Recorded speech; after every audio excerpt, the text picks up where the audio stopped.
I am so excited to be here with you today.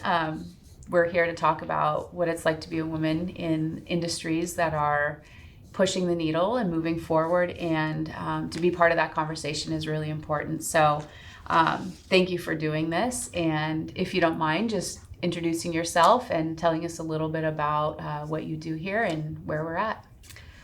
Thank you for having me. My name is Thuy, and I'm the controller at Alaska Industrial Hardware. I think not a lot of people know what a controller is, but it's essentially the chief accountant of a business. So they typically oversee the accounting department and do all the tactical number stuff. That's awesome. How do you go remote now, or do you stay here in the office? For a while, we were doing a kind of a hybrid situation, work from home, come in.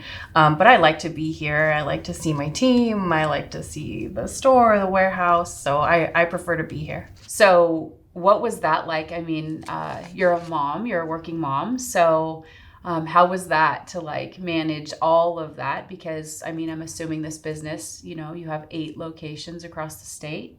And I imagine that's a lot of work. What was that like? Not easy. Being a working mom or any mom during the pandemic isn't easy. Being a mom's not easy in general. But I think I'm really passionate about what I do, and I think if you're going to be encountering obstacles or challenges, you might as well be encountering them doing something you love. And I do something that I love, so it's worth it for me. Being a working mom, I can relate entirely with that. It can be difficult at sometimes. Do you have any advice for women that are going through that right now?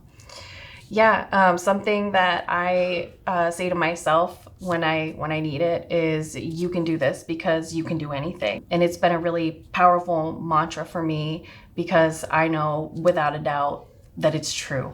And I learned that growing up from watching my mom and all of the amazing women in my life. So my advice would be to tell yourself that that's true for you too. It's true for all of us. And then your kids will learn it watching you, and that's what makes it all worth it. What skills would you say are something to give advice to be a great leader? I think that's kind of a personal thing. So when you look back at your career, or your hobbies, or just your life in general, and you think about the people who have been mentors for you or role models for you, you would think about, maybe the skills or qualities that they have that you admire and that you might align yourself with or find value in. For me, I think some really key qualities that a good leader has in my life are authenticity, credibility, curiosity is really important. Curiosity is actually my favorite That's great. quality in a leader or a team member, or anything. It's like the best part of accountancy in general and life. And then under those qualities, under that umbrella of a quality, you have skills you can hone. So like curiosity, you could hone your creativity skills, your problem-solving skills, critical thinking. And then for the credibility quality, putting in the time, getting the experience, and being knowledgeable for your team. Do you have any other advice for women who are looking to be leaders, or what else would you think is good to tell them? Well, there's no one right way, one size fits all way to be or become a leader. For myself, I'm always trying to study new strategies for leadership that work with my personality and the situation I'm in and my organization. And I think a great way to start if you're wanting to hone those skills is to just find things that you're naturally good at and kind of investigate how you can amplify those to improve your leadership ability, your relationships with your coworkers, to connect with mentors and things like that. It's a great start. I think, I don't know, one of the things I think about all the time too is how do I stand out in a boardroom, for example, and make sure that I can be heard. Sure. That's something I think about sometimes, the balance between being confident and being perceived in a way that might not be how you really are. And I think a lot of that has to do with emotional intelligence.